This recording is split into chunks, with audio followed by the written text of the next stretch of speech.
Assalamualaikum warahmatullahi wabarakatuh.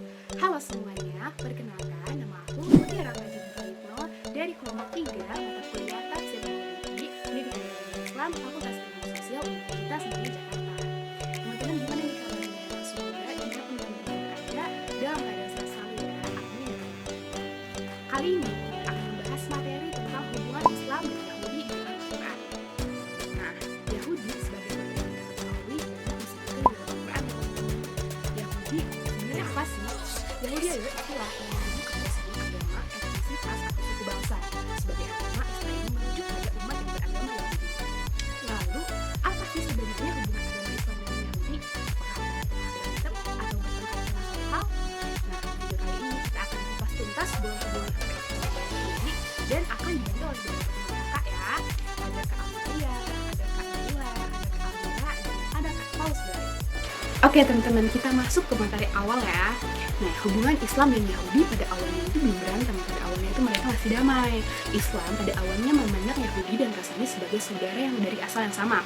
Orang Yahudi tidak pernah menganggap konsep kenabian dan wahyu yang diturunkan kepada Nabi Muhammad SAW sebagai sesuatu yang asing. Nah, menurut salah satu ustadz, yaitu Ustadz Nasuki Wafi, berpendapat bahwa akar konflik dari permasalahan Islam dan Yahudi adalah karena perbedaan sistem kepercayaan. Dengan kata lain, konflik tersebut terjadi karena adanya persatuan teologis antara kedua agama tersebut. Sebagai contoh, di dalam Al-Quran, jika kita lihat dari sisi agama lain, memang terdapat ayat-ayat yang mengandung kontroversial. Hal inilah yang menjadi pemicu sikap pandangan rendah agama lain, bahkan menyesatkan dan melakukan keabsahan agama lain sehingga terjadilah kontroversi antara Islam dan Yahudi. Lalu, di ayat mana sih yang mengandung kontroversial itu? Teman-teman penasaran nggak? Oke, langsung aja bakal dijelasin oleh teman kakak yaitu Kak Almalia. Nah, sudah dijelaskan tadi oleh Kak Mutiara Fajrin awal permulaan konflik antara Islam dan Yahudi bahwa terdapat ayat yang mengandung kontroversi ya teman-teman. Ayat-ayat tersebut ditunjukkan dalam surat Madaniyah dalam Al-Quran.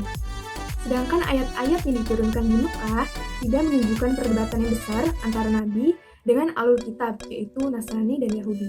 Bahkan, banyak bagian ayat dari fase Mekah yang berbicara tentang mereka dengan nada yang positif. Menurut Fazlur Rahman, hubungan damai antara Islam dan ahlul kitab pada fase Mekah didasarkan oleh asumsi bahwa sebagai sama ajaran monoteisme Abrahamik, diharapkan kedua komunitas agama samawi tersebut akan mendukung dakwah Nabi Muhammad SAW.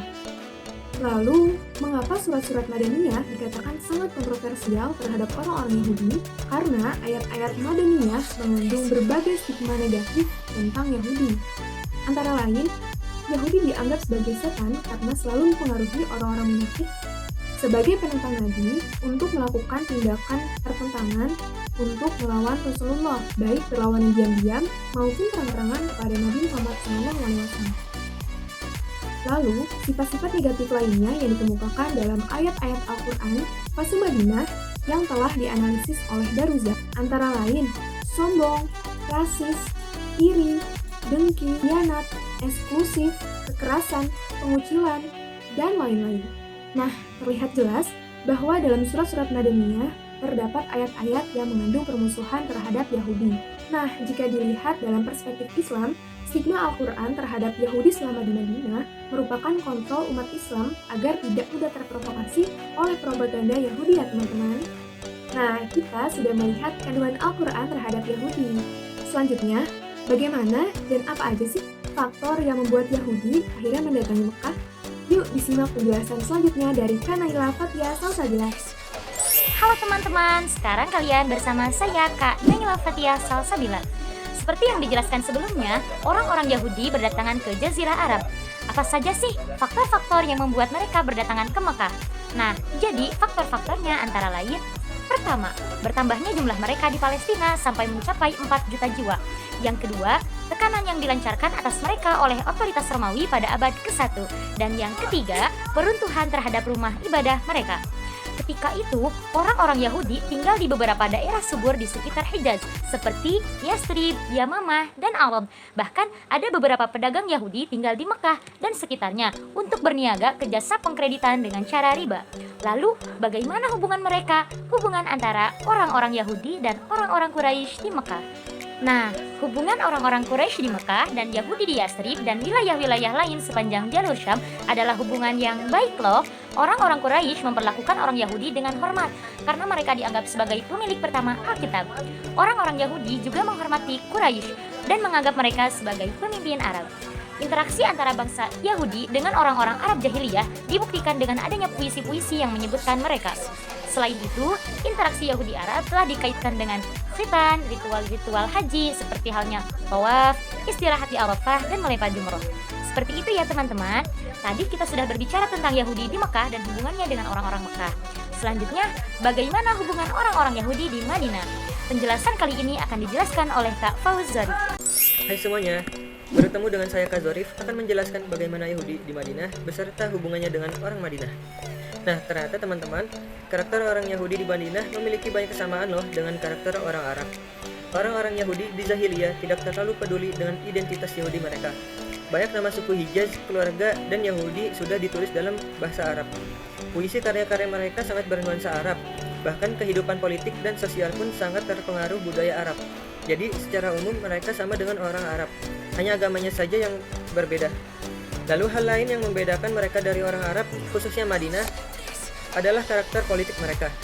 Agar tidak mengganggu kepentingan mereka lebih suka tinggal secara eksklusif di benteng mereka dan menjaga hubungan baik dengan penduduk Arab. Wah, kebayang gak nih kalau pada awalnya hubungan Islam dan Yahudi memang sebaik ini?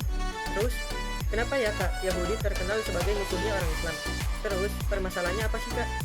Oke, kita masuk ke sesi pasang surut hubungan Islam dan Yahudi nih teman-teman. Pertemuan antara Rasul dan Yahudi secara langsung baru terjadi di Madinah.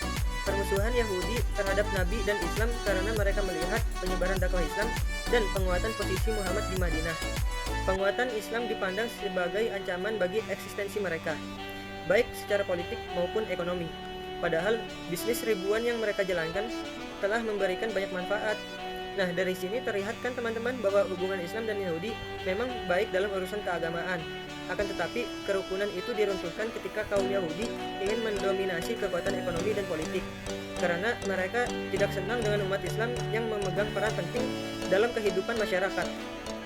Yang semakin hari umat Islam semakin memimpin peradaban di kota Madinah.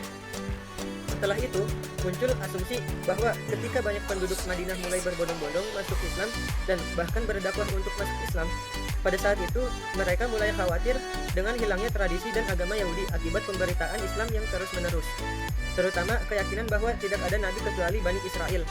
Yahudi menolak masuk Islam, membela keyakinannya, dan menolak mengakui Muhammad sebagai Rasul yang diutus untuk seluruh alam dan penutup para nabi. Mereka pun mendebat klaim-klaim Muhammad bahwa Al-Quran, wahyu yang diturunkan dari Allah, yang sebagiannya mendukung hukum-hukum Taurat dan sebagian yang lain menghapus hukum-hukumnya. Hal tersebut bisa ya kita terima secara logika teman-teman. Nah, untuk perlawanan Yahudi akan dijelaskan oleh Kak Aldira. Sama saya Kak Aldira Nizam akan membahas tentang perlawanan bangsa Yahudi terhadap Islam. Perlawanan sengit bangsa Yahudi terhadap Islam mulai digencarkan saat Islam mulai menolak beberapa teori-teori bangsa Yahudi, dan juga Islam mulai mengharamkan beberapa hal yang berdampak negatif di masa depannya untuk bangsa Yahudi. Terlebih lagi, Nabi Muhammad SAW mulai dapat menyatukan penduduk Yastrib dengan persatuan yang erat. Oleh karena itu, bangsa Yahudi mulai ingin merusak dominasi Islam di Yastrib atau Madinah dengan cara masuk Islam tapi hanya untuk memecah belah umat Islam dari dalam. Lambat laun, akhirnya bangsa Yahudi mulai mengganggu aktivitas beragama Islam dengan cara jalan berdebat. Mereka mengajukan pertanyaan kepada Rasulullah SAW untuk membuatnya terdesak dan mengungkap rusaknya dakwah Nabi Muhammad. Di antaranya, satu, permintaan mereka untuk mendatangkan mukjizat berupa korban yang dilalap api di surat Ali Imran 183. Kedua, permintaan untuk naik ke langit lalu turun dengan membawa buku tertulis secara sekaligus seperti Nabi Musa alaihissalam. Yahudi juga dengan sengaja memprovokasi mereka dengan memanfaatkan kebencian dan kedengkian. Beberapa orang di Yastrib atau Madinah dan beberapa pihak sekutu dengan Muslim selama periode jahiliyah. Tapi Nabi Muhammad SAW tidak mau menuruti permintaan mereka. Sekian dari saya Kak Alira, saya kembalikan lagi kepada Kak Mudra. Alhamdulillah teman-teman sudah mempelajari materi-materi yang terkait dengan hubungan Islam dengan Yahudi dalam Al-Quran ya. Dari penjelasan-penjelasan pada bagian sebelumnya dapat disimpulkan bahwa Islam pada umumnya menganggap orang-orang Yahudi sebagai saudara mereka, pendamping tauhid. Namun di era Madinah, keintiman antara Islam dan dan Yahudi berangsur-angsur menghilang ketika orang-orang Yahudi secara aktif memobilisasi oposisi dan konspirasi untuk mengacaukan Madinah. Baik teman-teman, sekiranya sekian pemaparan materi dari kelompok 3. Semoga apa yang dapat disampaikan pada kesempatan kali ini bisa bermanfaat bagi teman-teman yang menonton. Syukran katsiran, jazakallah. Wassalamualaikum warahmatullahi wabarakatuh.